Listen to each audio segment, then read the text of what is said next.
Hey there, guys. Welcome to my channel. If it's your first time here, it is nice to finally meet you.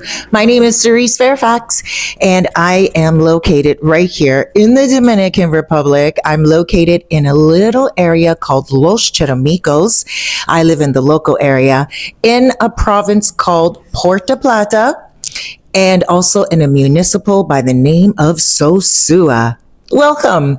Today we're going to talk about a couple of topics that I think are very important. We're going to talk about getting into the country and getting around the country and also leaving the country. So let's get into that right now without any further ado. I don't want to waste your time, because I know your time is important. But before we get into the video, I do want to say thank you so much for clicking on this video. It really means a lot to me. I know YouTube suggested a lot more other videos, but you're a real one. You clicked on my video. So I really like that. You're helping my channel grow. And not only that, you're letting me know that the content that I'm making is something that is of interest to you. So please go ahead and hit that like button so I know that you thoroughly enjoyed this video. And by the end, if you really did gain some information, subscribe and you'll be notified when I upload a video. All right, let's get down to basics. Entering the country.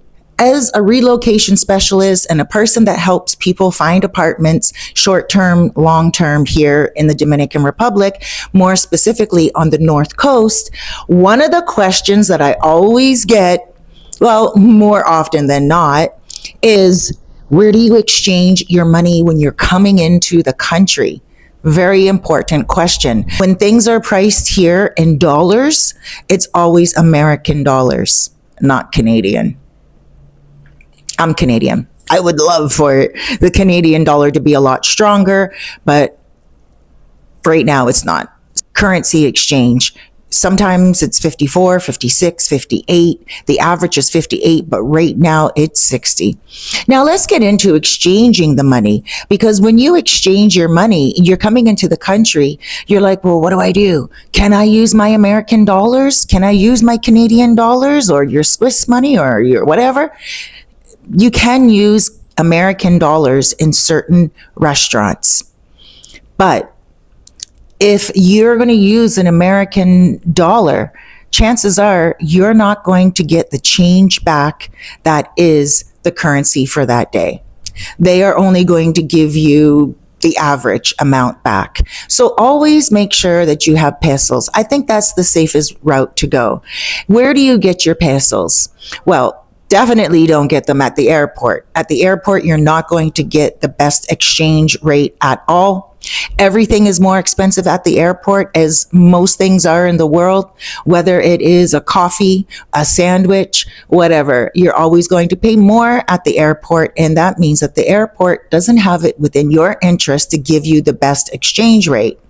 With that being said, please make sure that you go to a place where you can get your exchange rate. Now, if you're coming to Sosua, in Sosua, across the street from a place called King's Restaurant, you should know that place anyway if you're coming here, and they have really good food, great huge menu, and you can sit and people watch.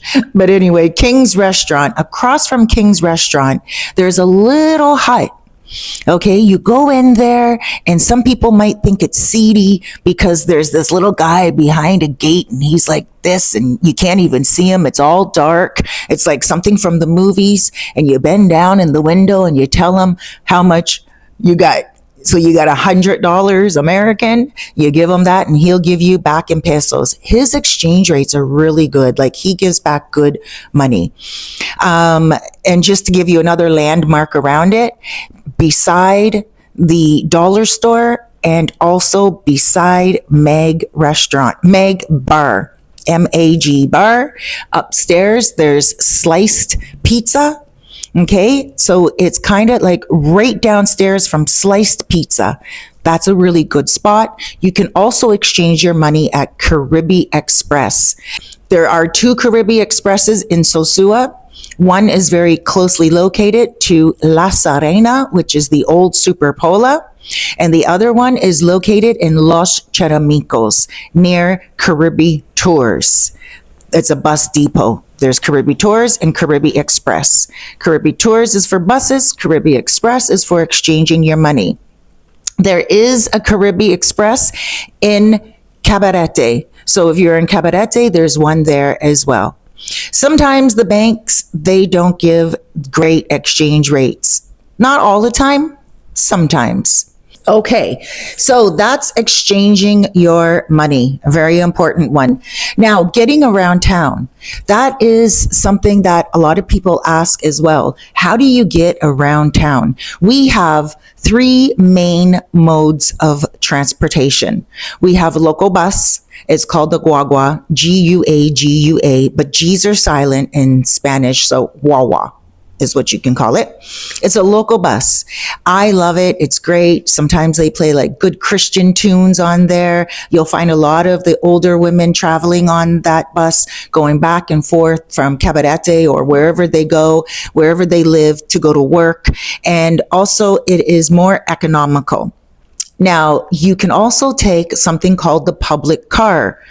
And the public car is found straight across the street from the Texaco gas station. You can go all the way to from Sosua, all the way to Puerto Plata, and you can also go to Cabarete. Now, something you do need to keep in mind, it is also economical. But it's more like what I consider Uber pool, because a bunch of people pool in. It's like a carpool, and you pull over on the side of the road, and that's where the person gets in or gets out. On the top of the car, there is like a little taxi sign, and it will say where it's going. It will say Sosua. It will say Puerto Plata. It will say Cabarete. Sometimes, here's a little tip.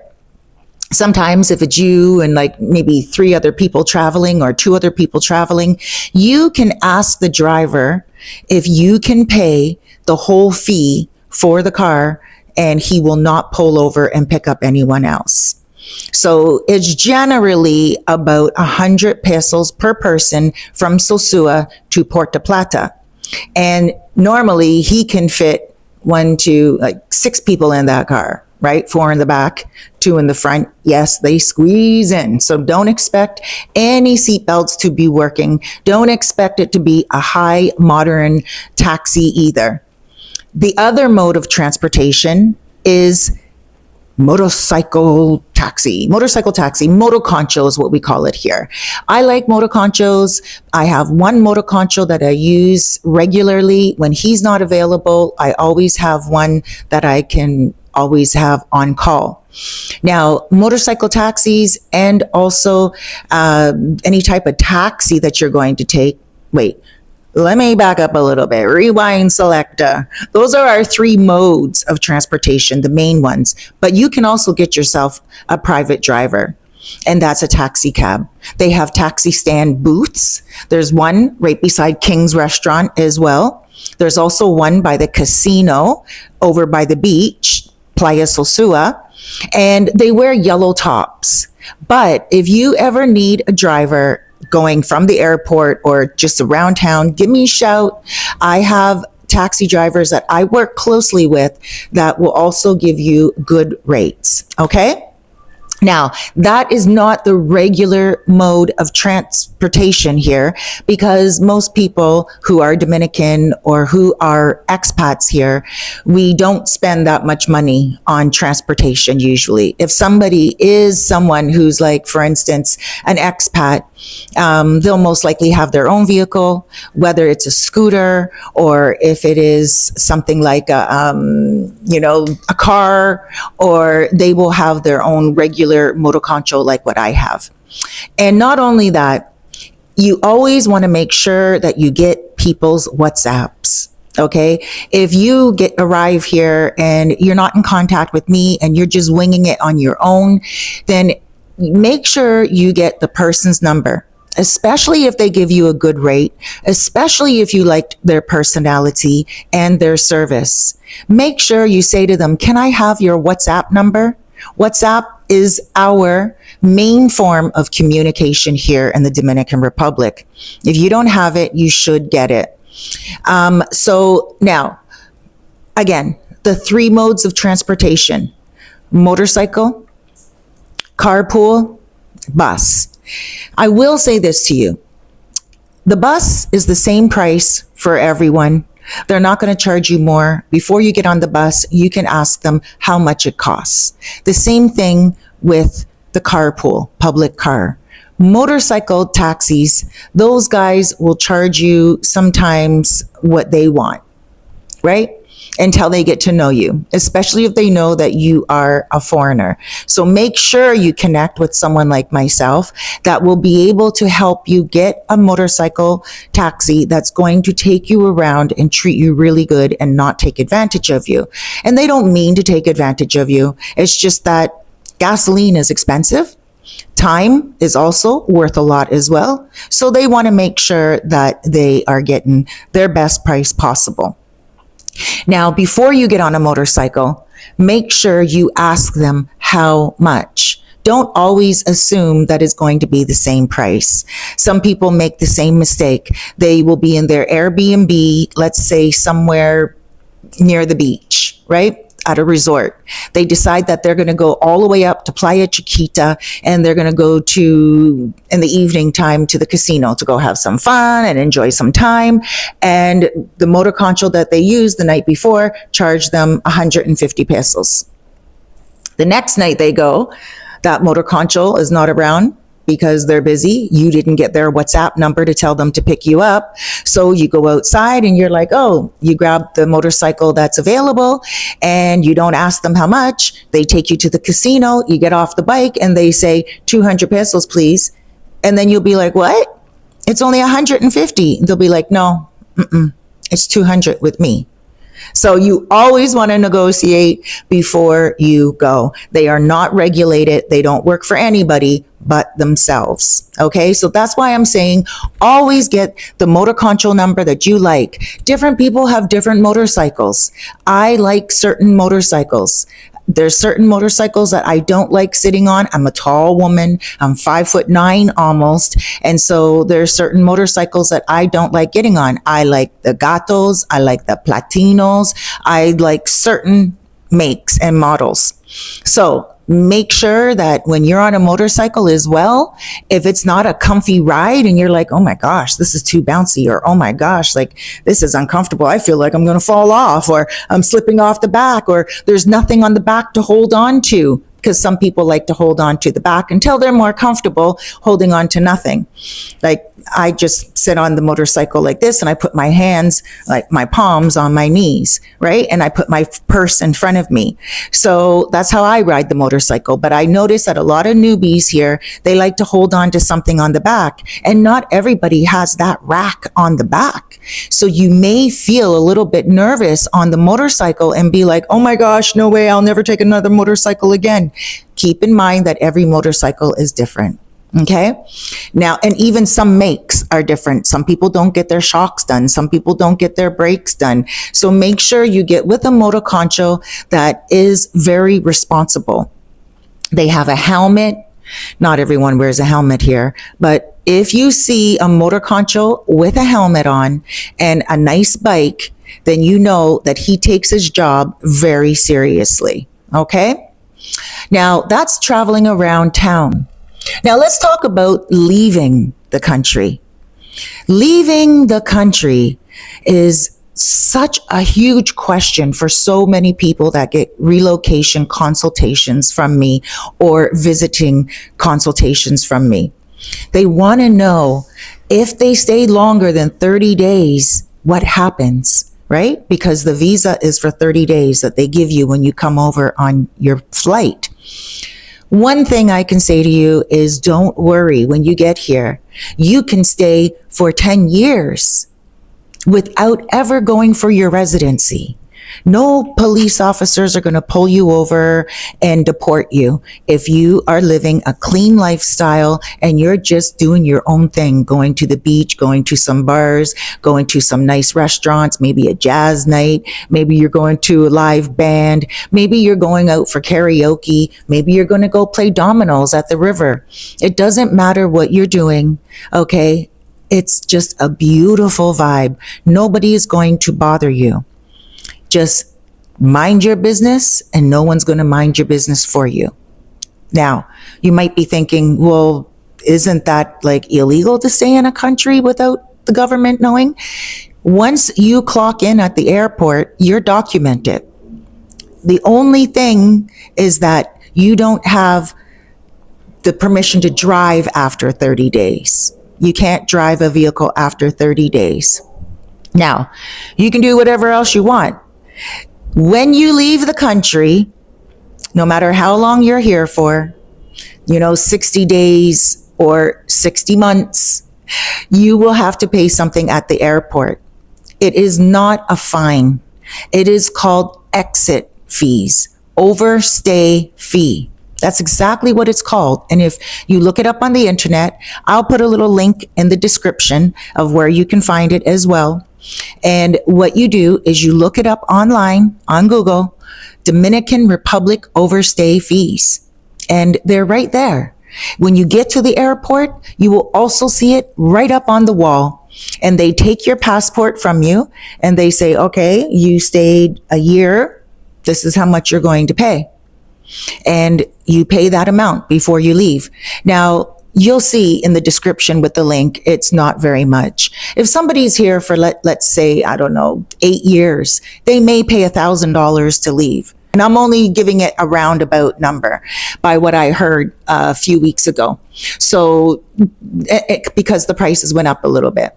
But you check out the prices yourself. You may not be watching this video in 2024 when I'm making it. So right now it is December 4th, 2024. You might be watching this a year from now. So the prices may go up, they may go down. So make sure you do your research. Now, that is what happens when you're leaving the country. I want to assure you that you don't have to worry. Maybe one day the residency will change, but I highly doubt it because it brings in a lot of money for the government. If you do want to get your residency, I did a whole entire book. I wrote a book right here. It's called SOSUA Staycation. It's not just about SOSUA, but it does have a lot about SOSUA, places that are like you can go to live in and rent. But it also talks about driving in the country. It talks about schools in the country, medical care system in the country, residency in the country, a lot of information that you would like to know, even opening a business, paying taxes. I wrote a lot in this book and I would love to get a copy to you. It's an ebook. So all you have to do is go to the link in the description and click on the link and it will take you to my website. My website is called www.sosuabeachrealestate.com, and you go straight to that website and then you can pay through PayPal.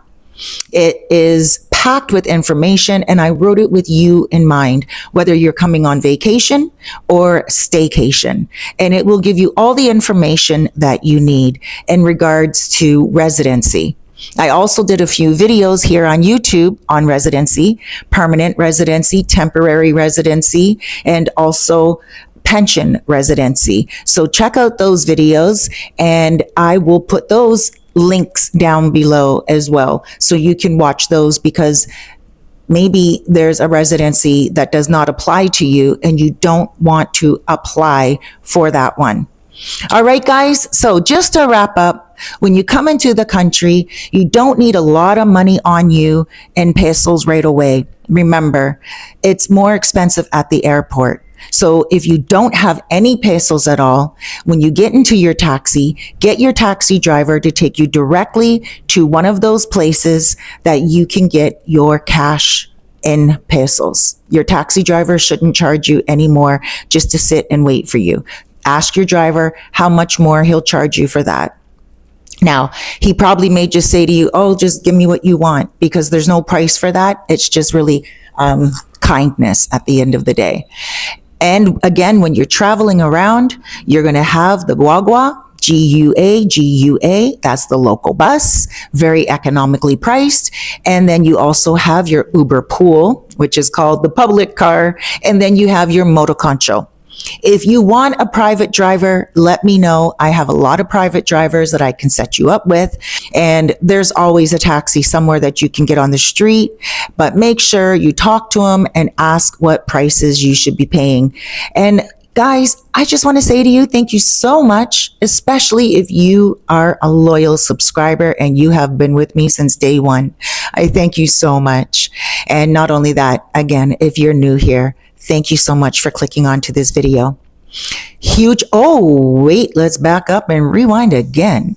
I'm writing a book right now called How to Win a Dominican Woman's Heart. It will be finished in the next couple of weeks. I will be promoting it in the next couple of weeks. So those of you who lasted this video to the very end, make sure you put down below in the comments the book Woman's Heart, and I will get a free copy out to you as soon as it's published. But make sure when you do that, you also email me at cerisefairfax@gmail.com. The first 3 people that comment down below will be getting the first copies of my new book coming out.